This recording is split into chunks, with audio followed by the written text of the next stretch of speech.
My name is Yuxing Wang. I am the CTO and co-founder of MilesAhead Energy. MilesAhead Energy is a battery startup that develops solid-state batteries for electric vehicles and electric aircraft. Like most of us, we were employees at once before we started our business. I think starting the company is something I always want to do. That's basically internal factor. I always want to be more in charge of the research I do to pursue my vision. I think I'm a person with a fairly strong vision and also a clear plan. I think that manifests in my previous work, whether I'm at UDI, where I work here, or when I was a postdoc at the National Lab. So I was born in China.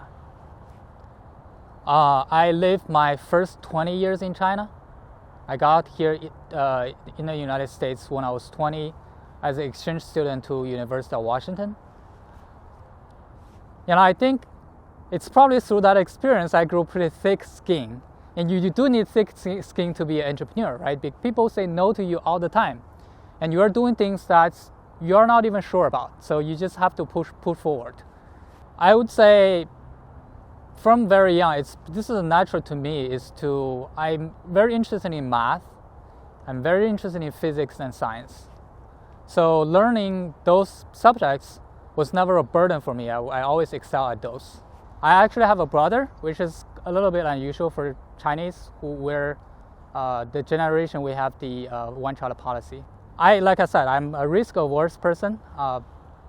However, my brother is different. He's doing all kinds of crazy stuff.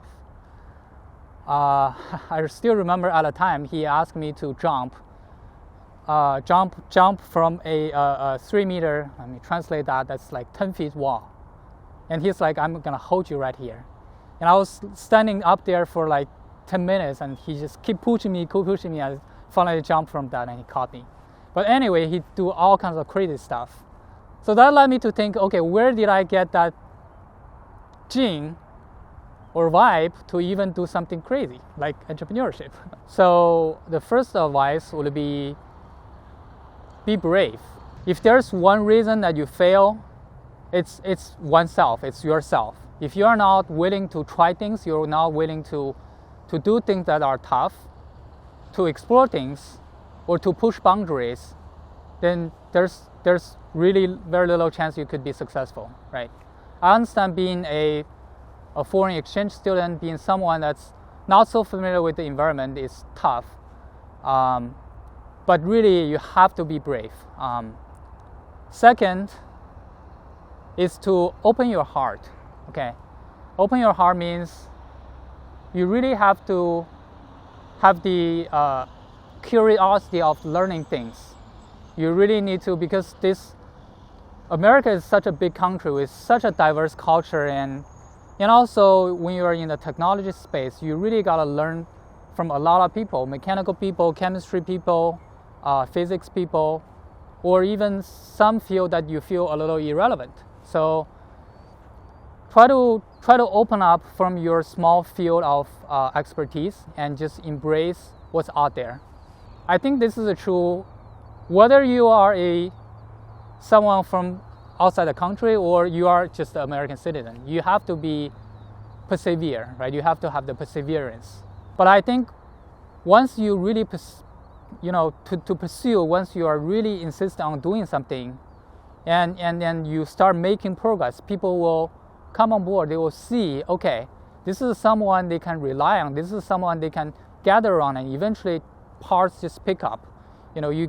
Maybe you don't have expertise in this, but you have someone who who see your perseverance, and they just really want to help. And I can tell you, here in America, especially in Dayton, there are just so many help you could get. So Dayton is just a really great place to raise a family. I have 2 kids. Dayton has fantastic educational resource. The school districts are really good.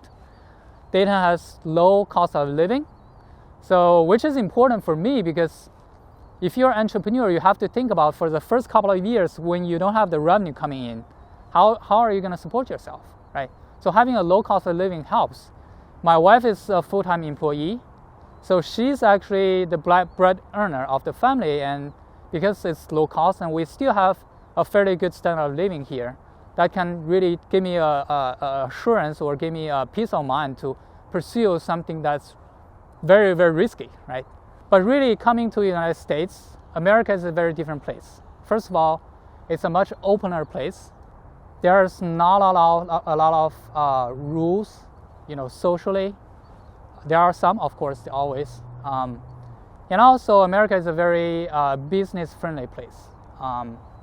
If I'm still in China, I probably wouldn't start a business. But in the U.S., if you look at the culture, you look at the tax code, you look at the opportunities. Whoever have the means to start a business, and not being too adversely affected by the risk, I really feel you should try here in the U.S.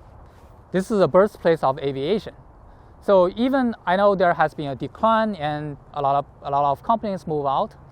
However, we still have the Wright-Patterson, the Air Force base. And once I started exploring, I was very, I shouldn't say surprised, but I was marveled at how many great resources there are, whether it's people, whether it's infrastructure, and even the entrepreneur support, like the tech center or Parallax. So far, I just feel Dayton is such a great place, from raising a family standpoint and from starting a business. I am Yuxing Wang. I am an entrepreneur.